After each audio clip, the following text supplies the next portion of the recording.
And good Monday evening to everyone, except for Moose. Oh, well, that's fair. Yeah, I'm on Craigslist. You're on Craigslist? Why?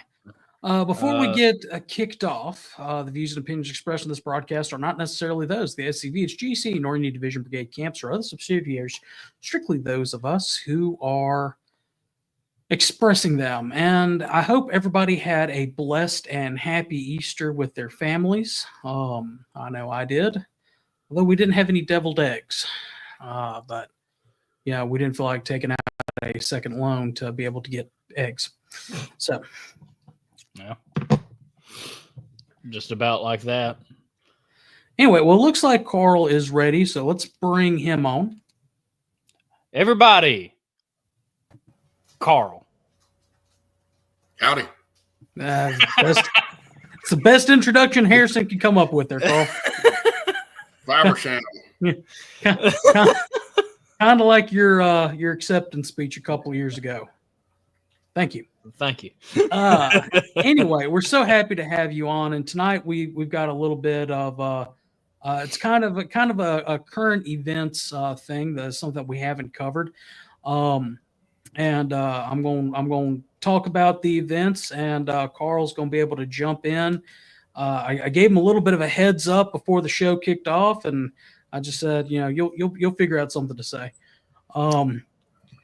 on this. But it starts off with a victory out of North Carolina, the beautiful old North State in Sylva, North Carolina. I believe that's in Jacksonville County. But they had a monument that the people called Sylva Sam. And let me show you what our wonderful friends on the I wouldn't say wonderful friends. It's what Marsh Robert would have called those people. What they did back in 2020 in all of the hysteria with the George Floyd stuff. That's the monument there in Jackson County. As you can see, this picture was taken in 2020.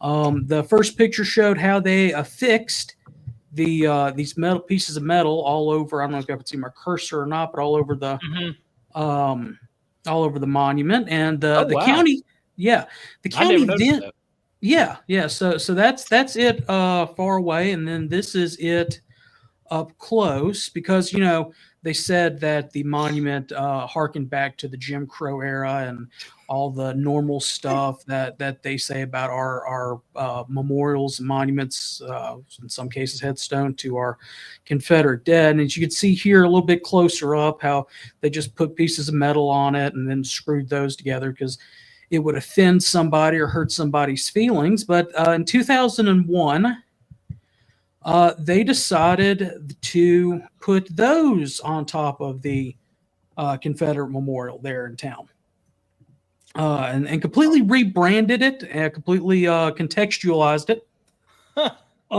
They turned it from a Confederate monument to a Civil War memorial. Did they put? Is that the Latin motto for the United States at the bottom? Yeah, e pluribus unum, which Carl, I know Carl's going to want to talk about that. But recently, this month, April the 8th, the commissioners there decided to restore it to its former glory. So that's what the monument looks like now. Contextualization plaques and everything like that are off of it. The battle flag, you can see, our heroes of the Confederacy, who the monument's dedicated to. It's back. And funny enough, a couple of days after this, after the county commissioners did that, what are their names again? The American, say again? It was something crazy. I can't even. Yeah, the Council on American Islamic Relations called the removal of those contextualization plaques. Said that it was the removal of an erasure of historical narratives, according to WLOS, local ABC affiliate out of that area.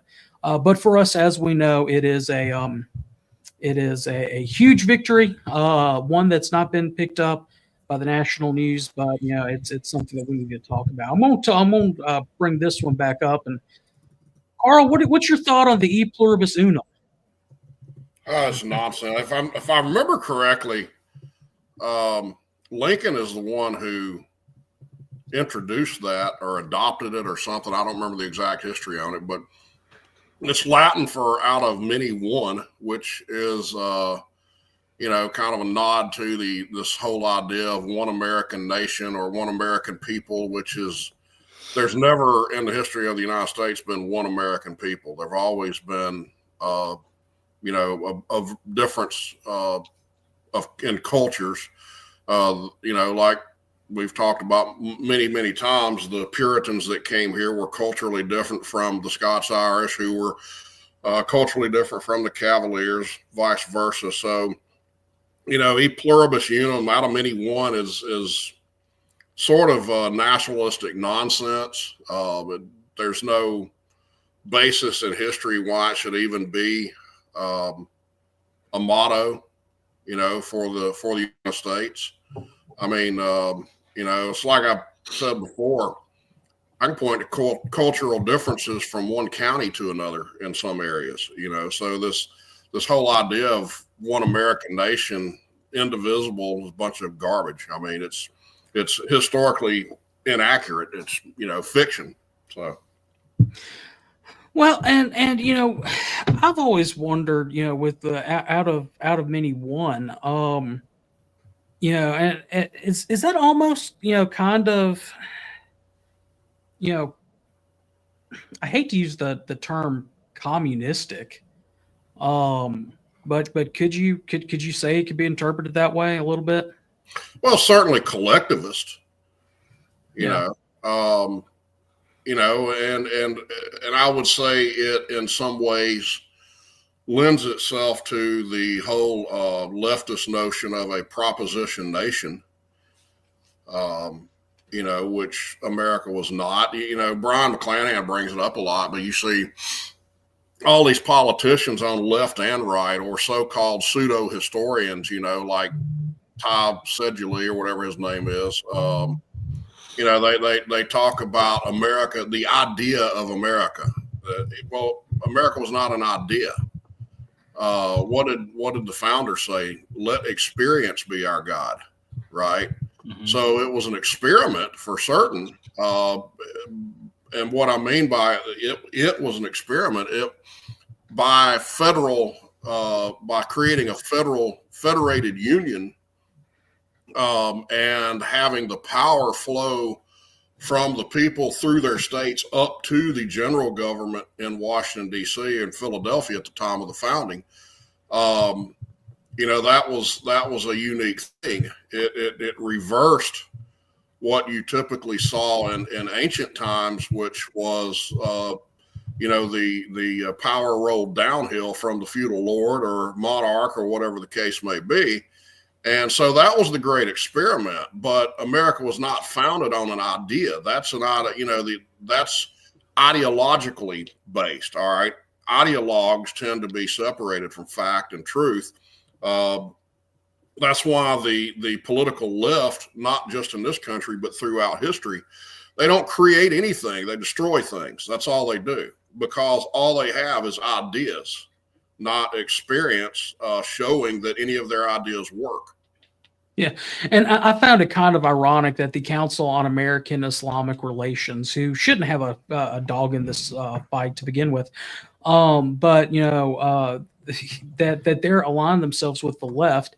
Well, I guess it's really not ironic, but they've aligned themselves with the left, and you look over what happened in the Middle East as we began pulling out, and ISIS and other groups began taking charge in the power vacuum, destroying historical monuments over there. I think it's kind of funny that we're now seeing that on the American soil. And of course, we've been saying that for the past since all this cultural wokeism began again, that this is just the American Taliban, and here they are quite literally allied with them on the fact that a contextualization of a monument, restoring a monument to its original intended purpose, has happened. Well, contextualization, what they mean by that is ramming their one-sided view of how things should be down the throats of normal America. That's what they mean when they say contextualize. They mean, hey, let's make it support our agenda. That's all that means. Even though there's no basis in fact or basis in history that supports their narrative, that's why they have to use force and destruction of everything that they don't like to try to bring it across and try to ram it. It's just like, how much does the left actually accomplish through legislation? Very little. They get everything done through courts, through the legal system, and by controlling the legal system. Because normal America, real Americans, don't buy their narrative. And so that's all they've got is force and destruction of old traditions and longstanding traditions. Hey, if we don't like it, let's tear it down and replace it with something that fits our ideology. And again, I go back to what I just said. The left has never named for me one country, one society, one civilization in the history of the world that took on a leftist approach to its government and progressed in terms of liberty or freedom. Can't think of a single one. Yeah, really can't, because that was one of the defining things against the cultures that became the Southern culture, the Cavaliers and the Borderers. That was their big difference between the Puritans. Was their idea of liberty. I see Dennis in the comments. He just summed up the whole Biden administration. Actually, no, I just summed up the entire United States government. Yeah. True. With a handful of very few exceptions. But we can't put all this on the left. What did the Republican Party do in Mississippi? Yeah, true. Yeah. Yeah, and what we're seeing all across the South, what the Republican Party is doing, which what the Republican Party has and always will be the same party of Lincoln. Well, and as Sam Francis referred to both parties, you have the evil party and the stupid party. Yeah, that's one thing why I hate or I no longer identify as a conservative, because I don't want to conserve what we have right now as our national or even any type of standard that we're at. Well, conservative doesn't mean anything now. I mean, you got people out there that would call neoconservatives conservative. They're not. They call West Coast Straussians conservative, East Coast Straussians conservative. 99% of what we call conservative today has absolutely no philosophical relation to traditional conservatism that springs out of the agrarian and Jeffersonian philosophy. True. Speaking of different philosophies, I think you're really going to get on a soapbox with this one, but kind of segueing to the broader topic. I'll see if I can pull it up on the. Harrison, can you bring up my other screen? Yes. Yeah, because I'm having to jump in between them. Let me know when you get it up. It's up. Okay, thank you. So back on March 28th, President Trump signed an executive order that he entitled "The Restoring Truth and Sanity to America," or 27th, excuse me, "Truth and Sanity to American History." Pretty much, y'all can read it over, but over the past decades, Americans have witnessed a concentrated and widespread effort to rewrite our nation's history, replacing objectives, facts with a disordered narrative driven by ideology rather than truth. The revisionist movement seeks to undermine the remarkable achievements of the United States by casting its founding principles and historical milestones in a negative light, and it continues to go on from there. In summary, though, it orders the Department of the Interior, which we can get into that, but orders them to check any federal lands and restore any monuments that may have been removed or contextualized.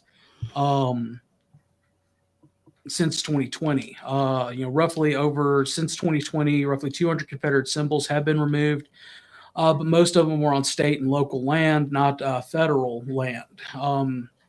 Even it only brings a few statues back, or at least remove some contextualization plaques. That is a huge victory for Dixie. The order also calls out the Smithsonian Institute, which was Jefferson Davis had a huge hand in creating, for pushing quote race-centered ideology, speaking to Southerners tired of seeing our ancestors vilified. Sorry, no notes glitched there for me. But it is a victory for truth for us. And it's really great. So, and Carl, feel free to jump in and interrupt. But we were talking before the show about how this is all well and good, but it really doesn't. I mean, it does something for the next 4 years, but it doesn't protect anything further than that, right? Well, you saw what happened when the previous president took office in 2021. What did he do? He went through and wiped out all of Trump's executive orders. All right. Executive government was never how the Constitution, and understand where I'm coming from. I applaud this decision by Trump. 100% applaud it. Great. The problem is that it has a very strong potential to not be permanent if it is allowed to stand merely on executive orders. All right. It's got to go through Congress. Congress has got to pass these, some of these things in order to be able to make them permanent. Or, potentially if you had a state convention, convention of states that went in and amended the Constitution, but who knows what that would produce. I don't know. I mean, it might be good, might be bad. I wouldn't be real optimistic about it, but eventually Congress has got to create actual legislation that a mere executive order cannot overturn for any of this stuff to be permanent. Will they? I've got my doubts. I mean, unfortunately, we're at the point in America, and this is the fruits of Lincoln's victory, where the government is really not run by the legislative branch anymore. It's run by a nameless, faceless administrative government. It's run through regulatory agencies that change every 4 to 8 years, who their heads are, and they're making law, quote unquote law, that affects the entire country, and we have no recourse against it unless by some miracle we go to the Supreme Court, and by an even greater miracle, the Supreme Court actually gets it right, which is rare, or takes 50 years. So I applaud what Trump has done here, hands down, 100%. But we need to understand that in all likelihood, it's probably a temporary measure. Yeah, and honesty, and it's like NPR wrote in one of their articles that I read during research. Of the 200 monuments that have gone down, a vast majority of them fall under local and state. If you combine that, that's lake, but local and state jurisdiction. Which is why we need to be out in our communities, out there promoting our cause and getting people on board, like we've screamed until we're blue in the face on this program. And getting involved in our local decisions. I mean, because essentially we see that, yes, and that's what we started with the Silva monument out of North Carolina. That this happened right on the heels of President Trump's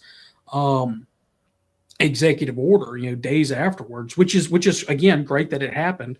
But it should have never have even gone that way to begin with. We should have been there, boots on the ground in that community. Not saying that the local camp or the division there wasn't, but we should have been in place to begin with.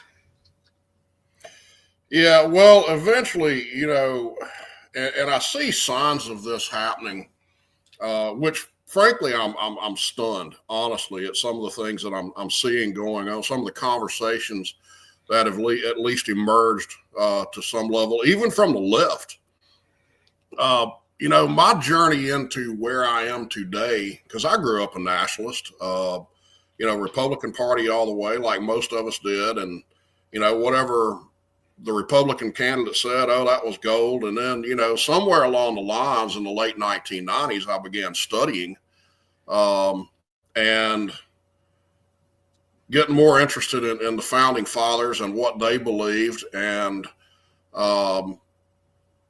you know, what I realized when I started studying the debates and all that formed the Constitution and what the states ratified, state ratification debates and such as that, what I realized was something had gone drastically wrong somewhere. I wasn't sure what it was or how it happened, how it materialized until 2002 when Tom DiLorenzo's book about Lincoln came out. And that was the big light bulb. That was the greatest light bulb moment probably in my entire life.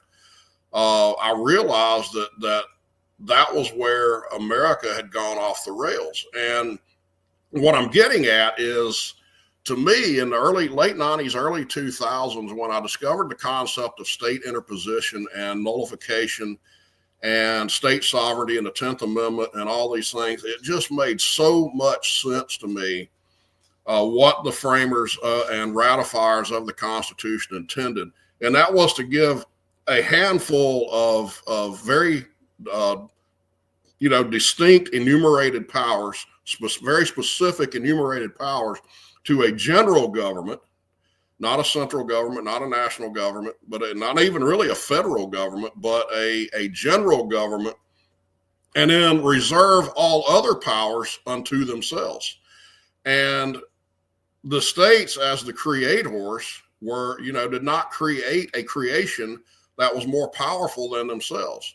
So, you know, I think we've gotten it backwards for a long, long time, that all we think about is national politics and who the next president's going to. We essentially, you know, Alexander Hamilton said it in the Philadelphia Convention. You may as well go ahead and create a king because you're going to get one anyway. And we have. We've got an elected monarch, and that's all we pay attention to, when we should be paying attention to our county commission, our city council, our sheriff, our state legislature, and those things. I saw, you know, Ron Kennedy said we can win in the court of public opinion. That's even more so right at home. You know, where do you have more influence in, you know, in your hometown in Mississippi, or in Washington, D.C., where you've got a 545-man behemoth that doesn't even know you exist until it's time for you to collect your taxes. So, yeah, we've got to be more local. And that's something, you know, some of us have been preaching to the camps a long time. You know, if you want to save heritage, start in your local community. Yeah. And this I mean, and right now this should be a shot in the arm for us. I mean, the fact that we are seeing something on the federal level. I mean, it's like we discussed. I mean, it's a little late for some places. Well, what I was alluding to, and I kind of went off down a rabbit hole, is that I can remember back in the early 2000s, I worked in an office full of very conservative people. There were no left-wingers in that company. Had a couple moderates, but for the most part, it was very conservative people. When I start coming into work and we'd go to lunch and get in these conversations about nullification and state sovereignty, these people thought I was absolutely out of my freaking mind. They thought, you're a nut. I could not get anybody to comprehend where I was coming from with the idea of reserve powers per the 10th Amendment until 2004, when I joined the SCV, and then there were a few like minds in this organization. But by and large, that was a very much on the fringe in terms of thought and philosophy. Well, now, guess what? I'm hearing it more and more. Oh, yeah. Well, I mean, you hear it every time they begin talking about the next round of deportations. You know, how at least that's where I hear it. You know, the state's not going to abide by federal mandate. This other state's not going to abide by federal mandate. That's at least where I'm hearing it more and more. It's funny how you only hear it when a state doesn't like who's in power. Well, you know, you ought to hear this may be a little long-winded, but but I can give y'all an anecdote. Actually, and for the record, don't throw tomatoes at me. Immigration is not a federal issue. There is no mention of immigration in the U.S. Constitution. Naturalization is in the federal Constitution. Immigration is a state issue. But I'll give you a kind of an ironic anecdote, true story. A fellow by the name of Alvis was 5 years old. And in the 1930s, during the Dust Bowl, he and his family packed everything they owned into a station wagon, and they set out to go out west to California to find work in the oil fields and in the agricultural arena. They were so poor that they had one toothbrush, but for 5 people, the whole family, they shared one toothbrush. The car broke down 80 miles out of town. Somehow they were able to get it fixed, and they traveled on, and they made it as far as Phoenix, Arizona before they stopped, and they wound up settling there. Alvis, who, by the way, is known through the world as Buck Owens, because that was his nickname, made it to California finally in the late 1950s, but his family never made it. He grew up in Phoenix, Arizona. And the reason was, when they got, y'all don't love this, when they got to Phoenix, the news was, through the grapevine, the news and all that was reporting that the state of California had armed police officers, LAPD and California Highway Patrol, at every entrance to the state, because they did not want Texans, Oklahomans, and Arkansans coming into their state and watering down, or in other words, interfering with their culture.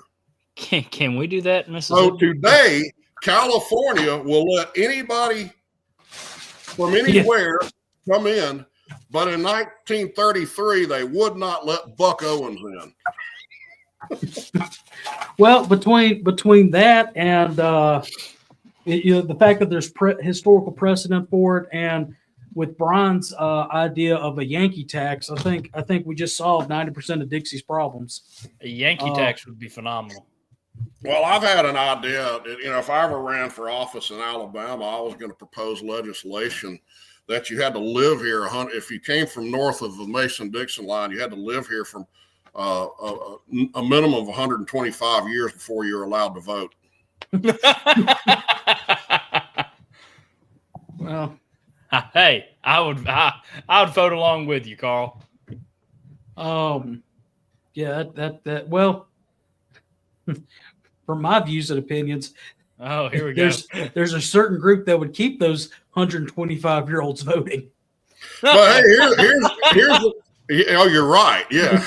But here's an interesting thing, though. What did California prove to us by keeping out the people from the Dust Bowl? Yeah, we don't even have to let other people from other states come into our states, right? Because immigration is a state issue. But yeah, that's what I was getting at. So back on the executive order, how do you think this is going to affect the stuff with Arlington? Because it doesn't do anything with the Department of Defense, just the Department of the Interior. You think it's going to have any lasting implication on that, or any type of implication on that? I don't know.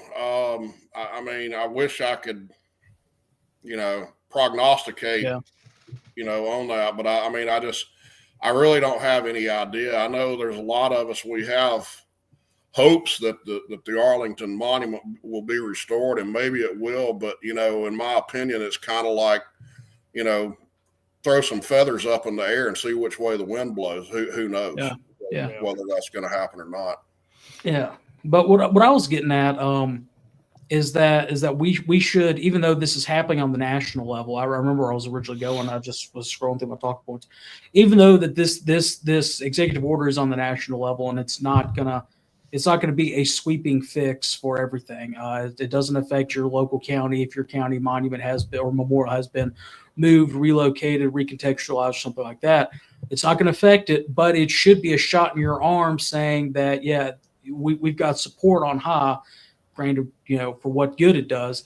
Now's the time to use that to bolster your local arm, so to speak, is what I was getting at, which it should have been strong to begin with, but I see past CIC Paul Gramling saying that would leave him out. It actually wouldn't, because your roots are from the South. I'm not talking about somebody that, your mom and dad moved to Ohio and then you had happened to be born there. I would omit myself because I was born in California on a Marine Corps base when my dad came home from Vietnam. But I'm Alabamian. My family's been in Alabama since 1834. So I could rewrite the legislation to account for that. It's people moving in here who grew up in a Yankee culture, a cultural Yankee family. That's the problem. And honestly, that is an issue. Okay. That is, I mean, I know I'm joking around a little bit, but that is an issue. In multiple instances where we've had, I'll give you for instance. There's a local high school in North Alabama that since the 1940s or 50s, every time their high school football team scored a touchdown, the band played Dixie. That's been going on for years, for generations. Well, a few years ago, the superintendent said, yeah, we're not going to do that anymore. He banned it.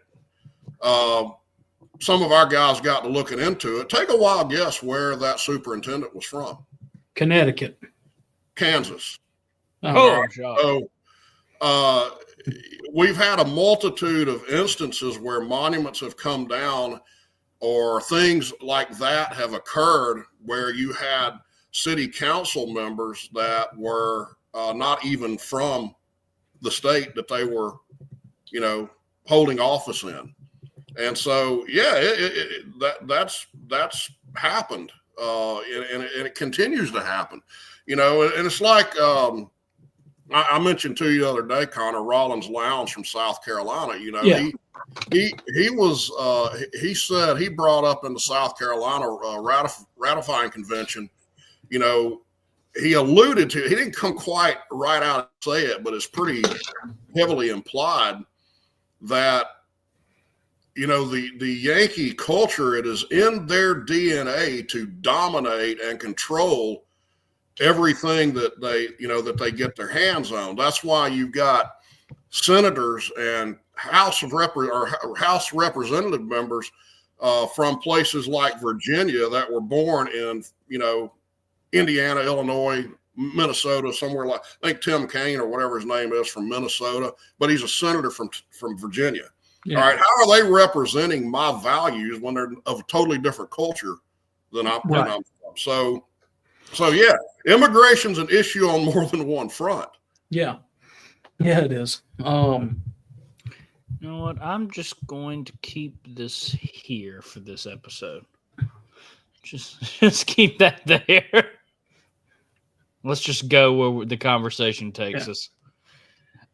My favorite thing, and this is fictional, but a couple of my friends that I would describe as I'm a Jeffersonian conservative trying to make them more about states' rights.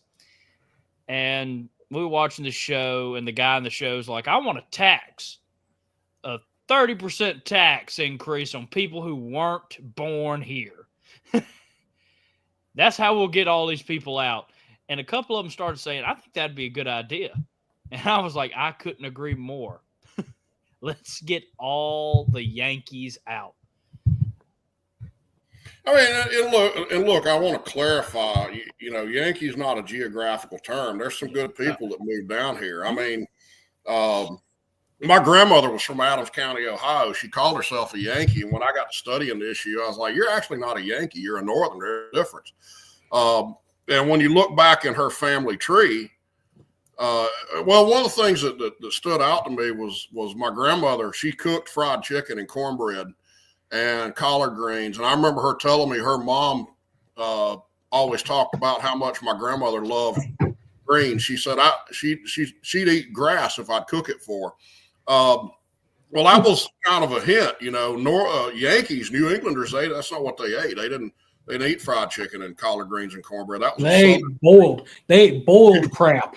Boiled, yeah, right. Boiled mush, right, and stale bread. But so that was a hint of where, you know, my grandmother had these southern roots. How is that possible, being from southwestern or southeastern Ohio?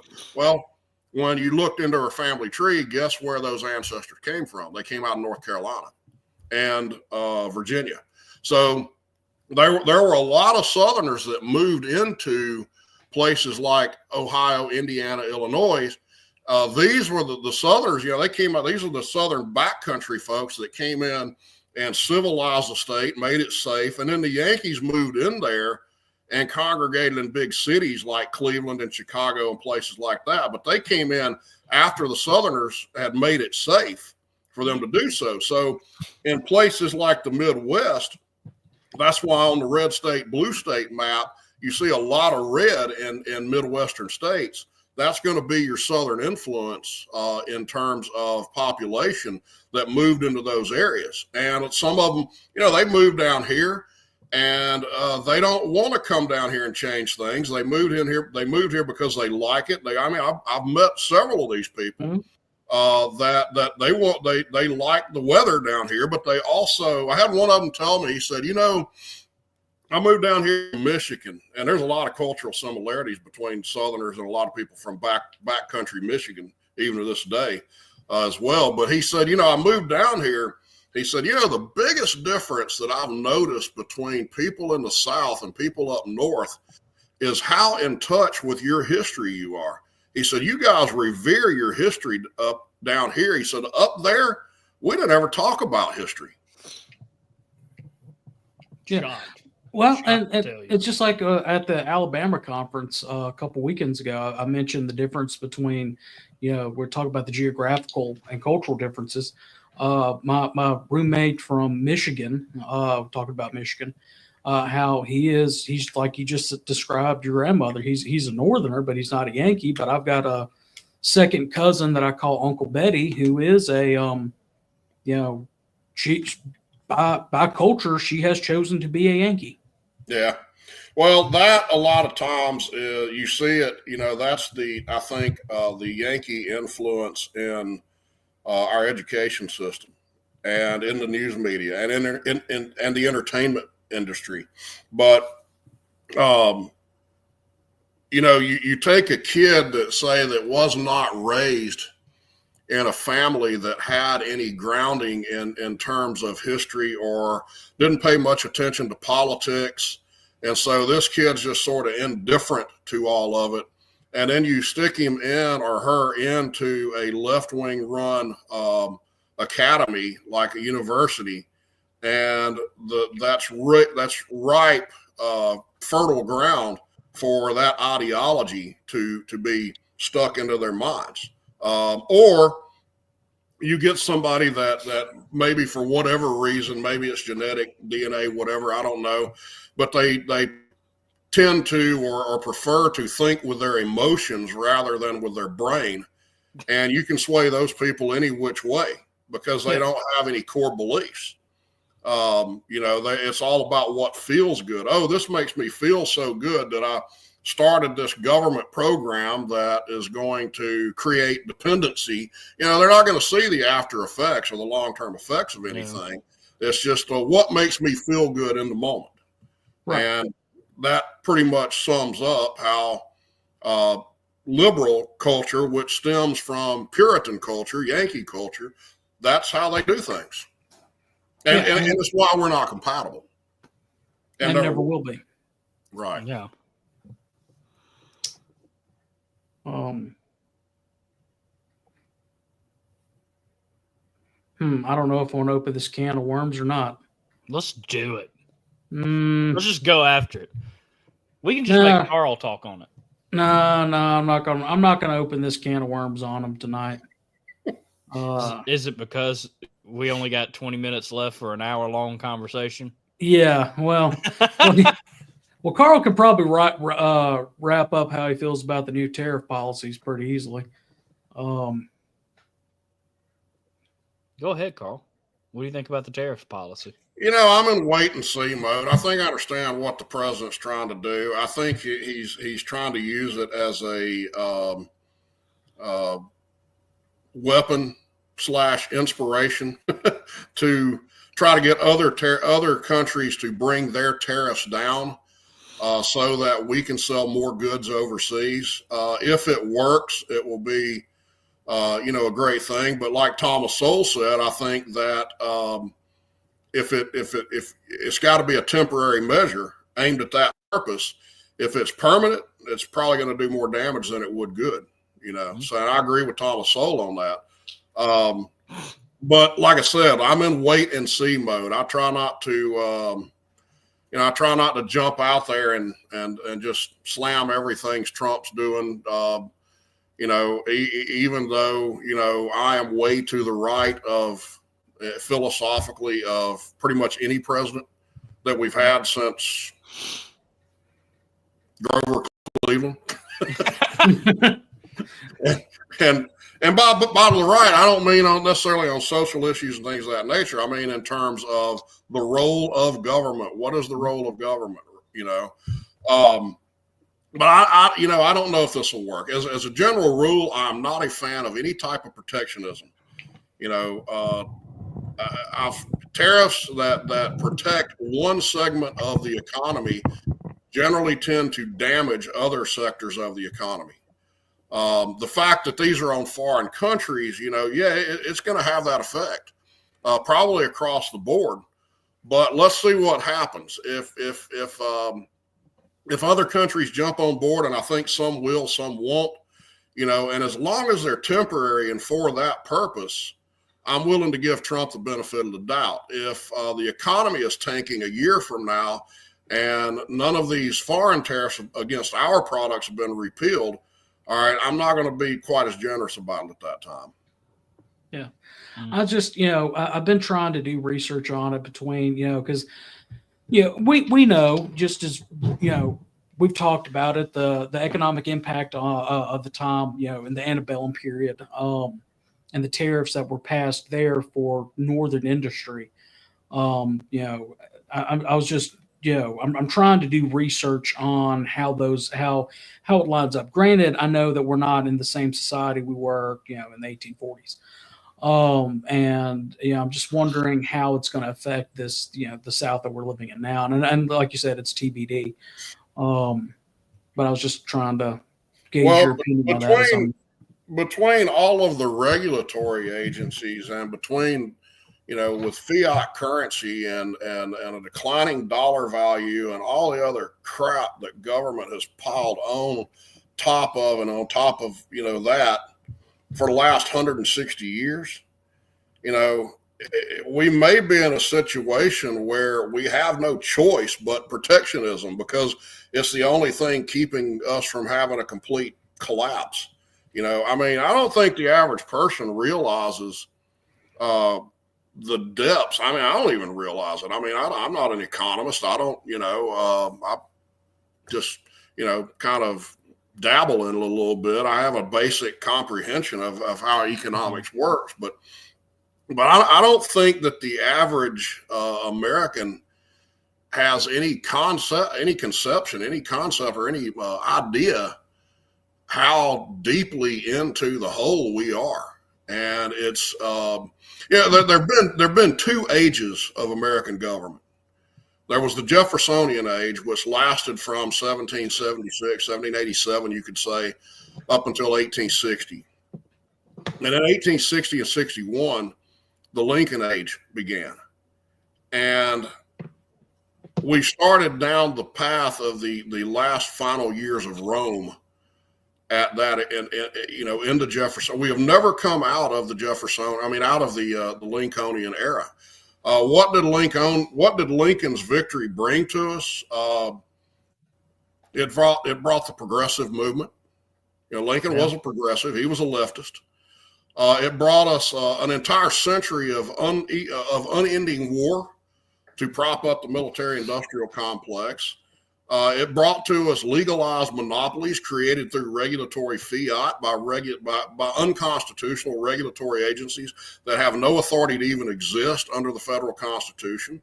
It brought to us one-size-fits-all education, one-size-fits-all government control of information, of education, of monetary value. It brought us the 16th Amendment, direct taxation on the fruits of your labor. I don't call it taxes. I call it asset confiscation. That's what it is. It brought us central banking again after we had 2 failed experiments early in that in the history of the republic. Basically, it's been a complete destruction of the idea that the framers gave to us, which was a new experiment, like I said earlier, in the history of the world. It would have been beautiful if we could have kept that Jeffersonian tradition. But what does the left do? They destroy things, and that's what they've done. Yeah. Very good at it, too. Well, one final question. That's all they know, just like putting up plaques around a monument to contextualize it. Yeah, in other words, hey, let's destroy it. Yeah. They're not going to let us destroy it, so let's do a workaround and destroy it that way. That's all they know. What granite monuments have they put up? And when they do put up a monument, it's usually some massive eyesore that has a narrative that makes absolutely no sense to anybody who's not freaking insane. Yeah. Right. At least in recent history, I do know that there's a monument. Weirdly enough, they put up a monument to George Washington in New York City, and that's to a Virginian. But anyway. Final question for you, Carl. Did I lose you, Carl? No, I'm here. Okay, you're just being mighty still. Who's that in your background? You can't see him. That is Private William G. Smith from Cuthbert, Randolph County, Georgia. He served in Company H, Randolph's Rangers of the 51st Georgia Infantry. And he is my third great grandfather on my mother's side. He is one of 10 second and third great grandfathers of mine that served in the Confederate Army. Paul Gramling wants to know, will you be in Montgomery Saturday? I will not. I've got something going on this Saturday, and I can't remember what it is. I won't be there either. I won't be there, yeah. I'll be there in spirit. A moose will be watching over y'all in Montgomery. There's a song in there somewhere. Look into the sky. There's a moose. And now it's ruined. Anyway, we appreciate everybody who tuned in for this evening. This is kind of a little impromptu episode. Hope y'all enjoyed it. Testing out some new format ideas, like with current events and stuff like that. So make sure to like, comment, share. Tomorrow night, Tuesday night, remember to tune in here for Look Around Florida with Sean McFall. Wednesday night, we have no program. And Moose, you going to be on Thursday? 50-50 shot? Oh, yeah. No, there's a good chance on Thursday that I'll be on. And then Friday, if David's still watching, he can say what they're doing in the Douglas Southall Freeman group. So y'all look for that. Paul is almost like... and support Carl Jones by every time you see him, bring him Spam. Just every time, give him cans and cans of Spam. Carl, I hope you realize that you're probably going to get 50 cans at National Reunion now. That would be hilarious. That would be great. Lord. Carl is a Southern treasure. Well, thank you. And your check is in the mail, Al. Anyway, next Monday, where we're going to be on? It's Hearth and Home. Yeah, it's Hearth and Home. All right. I don't know if I'll be able to make it because it's actually Confederate Memorial Day in Mississippi next Monday. I think I'm going to be out and about. We might need to check that calendar and check on it. I'll let y'all know Thursday what the plan is for Monday. Yeah. But anyway, appreciate y'all watching. We'll be back. Remember, you can support SCV Chat on Patreon. Go to scvchat.com and I'll pull it up. And everybody, I ask that you thank the lovely AoT Commander Carl Jones for coming on. And let's see if we can figure out who Carl Jones Jr. is. Yeah. But then go to support us. Look at that. It's lovely. And then our Patreon. Whoever designed that should get a medal. It's only $10 a month. It helps us. I hope y'all have seen the 2 videos we put out. One on Patrick Henry. The other on the gunpowder incident that went live this past Friday. I've got some more I'm kind of working on. Got an idea for one this afternoon. Thank you, Carl. That I've got to work on. Our next big purchase is a subscription to a website that has nothing but pure stock footage. So it's not just pictures going through; it's actually different videos. So sign up for that Patreon to help us out. Helps us grow and make better content. Yeah, no kidding. Anyway, pre-planned content. Are we doing an after show tonight? Yeah. Okay. You got time for one? Yeah. No, I'm good tonight. All right. Well, we appreciate it, guys. And in the words of the late and great Harold Philpotts, no Fumar in the elevator, and rare frop. Rare frop. Rare frop. Potato.